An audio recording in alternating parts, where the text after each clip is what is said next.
Divide and rule series के पिछले episode में हमने देखा कि कैसे अपनी सत्ता बनाए रखने के लिए अंग्रेजों की तरह कांग्रेस भी भारत में जातिवाद का जहर घोलने की कोशिश कर रही है। लेकिन यही एकमात्र चाल नहीं है जो कांग्रेस ने अंग्रेजों से सीखी है। तुष्टीकरण की राजनीति में भी माहिर है कांग्रेस।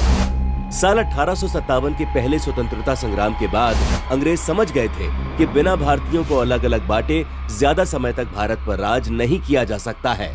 और यहां से हुई भारत में तुष्टीकरण की राजनीति की शुरुआत, जो 1909 में मार्ले मिंटो सुधार के नाम पर मुसलमानों की रिजर्व सीट से शुरू होकर 1947 तक आते आते पृथक देश के निर्माण यानी बंटवारे तक पहुंच गई।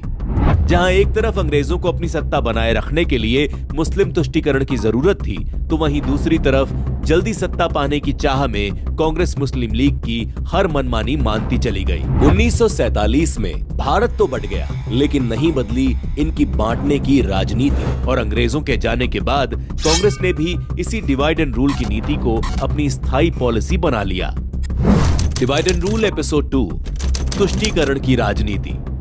भारत का संविधान, जिसमें सभी समुदायों के लिए समान कानून यानी कॉमन सिविल कोड की बात कही गई है। देश के पहले कानून मंत्री डॉक्टर अंबेडकर समान नागरिक संहिता के प्रबल समर्थक थे। आखिर हमें यह आजादी किस लिए मिल रही है? हमें यह स्वतंत्रता अपनी सामाजिक व्यवस्था को सुधारने के लिए मिल रही है, जो असमानताओं, भेदभाव और अन्य चीजों से भरी हुई है, जो हमारे मौलिक अधिकारों के साथ टकराव करती है। इसलिए किसी के लिए भी यह कल्पना करना बिल्कुल असंभव है कि पर्सनल लॉ को राज्य के अधिकार क्षेत्र से बाहर रखा जाएगा। लेकिन नेहरू सरकार ने आजादी के तुरंत बाद 1950 के दशक में तुष्टीकरण की राजनीति की नींव रखते हुए केवल हिंदू कोड बिल लागू कर दिया, यानी देश के एक वर्ग के लिए आधुनिक कानून और दूसरे के लिए मजहबी कानून। इसी दौरान नेहरू सरकार ने 1954 वक्फ अधिनियम पारित कर दिया, जिससे वक्फ बोर्ड को एक कानूनी दर्जा मिल गया।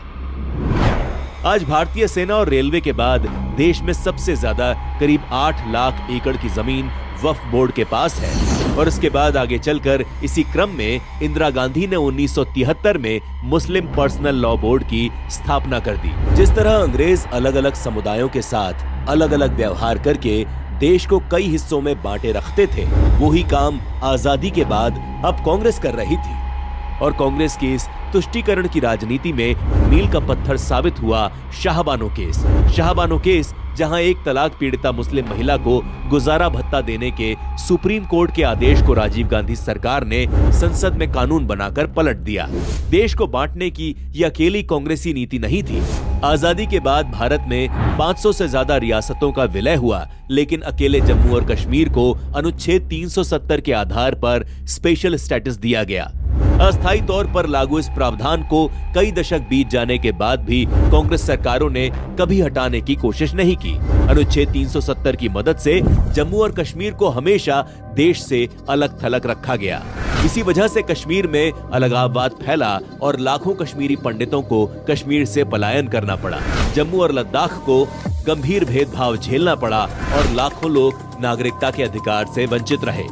70 सालों तक कांग्रेस समेत सभी सेक्युलर पार्टियों ने धर्मनिरपेक्षता के नाम पर, तुष्टीकरण के नाम पर ऐसे ही जिन्नावादी, पृथकतावादी राजनीति को मजबूत किया, जिसका परिणाम ये हुआ कि आजादी के बाद Ras Khan, Dara Shikoh, Ashfaq Ullah Khan, brigadier Usman, Abdul Hamid, doctor APJ Abdul Kalam जैसे राष्ट्र नायक भुलाए जाते रहे और आतंकियों के मरने पर आंसू बहाए गए।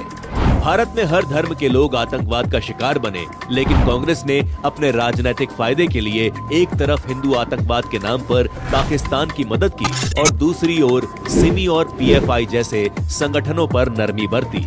जाकिर नाइक का समर्थन किया और मुस्लिम लीग को सेक्युलर बताया गया। Muslim League is a completely secular party. There is nothing non secular about Muslim League. Congress को देश के लिए हिंदू संगठन खतरा लगते हैं और कई मुद्दों पर तालिबान और अलकायदा के साथ भी कांग्रेस की सोच मिलती दिखती है।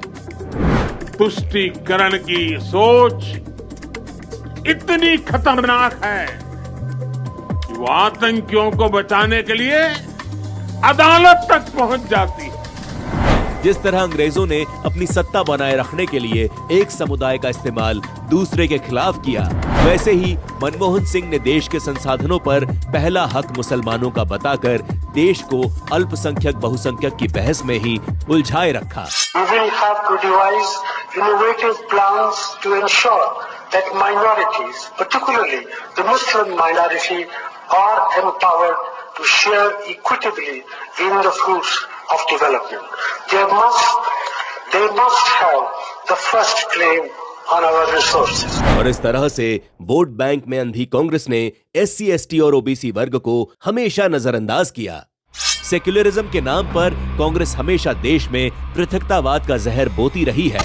कांग्रेस ने कभी देश को एक नहीं होने दिया ताकि समुदायों में बटा भारत कभी एक परिवार की गुलामी से आजाद न हो सके। आज भी कांग्रेस सत्ता में आने पर 3 तलाक कानून खत्म करने का वादा करती है। जम्मू और कश्मीर पर फिर से अनुच्छेद 370 लागू करना चाहती है। 70 साल से कांग्रेस की ये बांटने की राजनीति देश देखता चला आ रहा है। इसलिए डिवाइड एंड रूल सीरीज के अगले एपिसोड में हम देखेंगे कि कैसे कांग्रेस ने जातिवाद और तुष्टीकरण के साथ हिंदू विरोध की राजनीति के नाम पर भी देश को बांटा। कांग्रेस की तुष्टीकरण की राजनीति के चलते ही 10 साल पहले भारत ने एक संकल्प लिया। संकल्प सबका साथ, सबके विकास का। संकल्प धर्मों पंथों के भेदभाव से मुक्त भारत का। संकल्प आतंकवाद मुक्त भारत का। संकल्प तुष्टीकरण मुक्त भारत का। एक संगठित और मजबूत भारत का, जिसे कोई फूट डालो राज करो की नीति कभी टिका ना सके। इसीलिए आज का भारत इस डिवाइड एंड रूल की नीति को पहचान भी चुका है और नकार भी चुका है।